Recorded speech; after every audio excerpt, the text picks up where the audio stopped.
La encrucijada de Cristo, o también llamada Vía Crucis, consiste en los momentos vividos de Jesús desde que fue prisionero hasta su muerte en la cruz. Estos se dividen en 15 estaciones, las cuales están representadas en números romanos. Estos hechos son muy importantes y los relataré a continuación. El primero es Jesús es sentenciado a muerte. El segundo es Jesús es cargado con la cruz. El tercero, Jesús cae por primera vez. Cuarto, el encuentro con la Virgen. Quinto, el cirineo ayuda con la cruz. Sexto, enjuagan el rostro de Jesús. Y el séptimo es la segunda caída. El octavo es Jesús consuela a las hijas de Jerusalén. El noveno es Jesús cae por tercera vez. El décimo, Jesús es despojado de su vestimenta. El onceavo, Jesús es clavado en la cruz. El doceavo es Jesús muere en la cruz. El treceavo es Jesús en brazos de su madre. El catorceavo es sepultan a Jesús. Y por último, y no menos importante, es la resurrección. Ahora hablemos de Jerusalén. Según los evangelios, el desenlace final de la vida de Jesús lo desencadena su subida a la ciudad santa de Jerusalén. Según los evangelios, Jesús fue a Jerusalén con sus seguidores para celebrar allí la fiesta de Pascua. Entró a lomos de un asno para que se cumplieran las palabras del profeta Zacarías, que dicen lo siguiente: He aquí que tu rey viene a ti, manso y montado sobre un asno, sobre un pollino, hijo de una bestia de carga. Jesús entró y demostró una gran humildad, montado en un asno, y no como otros militares y reyes que entraban en caballos. Jesús no solo encontró en Zacarías la imagen del Rey de la Paz que llega sobre un burro, sino encontró la del pastor herido, que con su muerte trae la salvación. La iglesia naciente pudo ver en la entrada de Jesús la representación anticipada de lo que ella misma hace en liturgia. Se refiere a lo siguiente: así como el Señor entró a la ciudad santa a lomos de un asno, la iglesia lo veía llegar siempre, nuevamente, bajo la humilde apariencia de pan y de vino.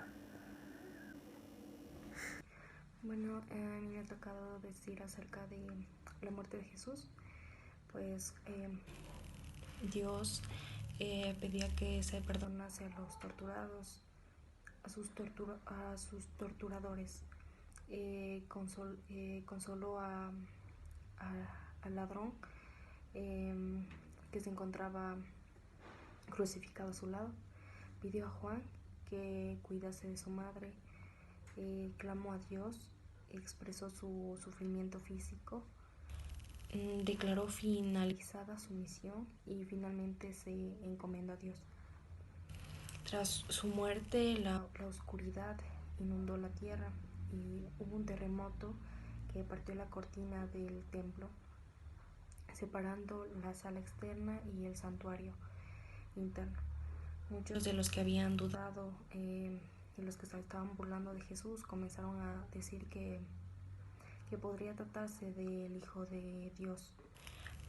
Los líderes religiosos eh,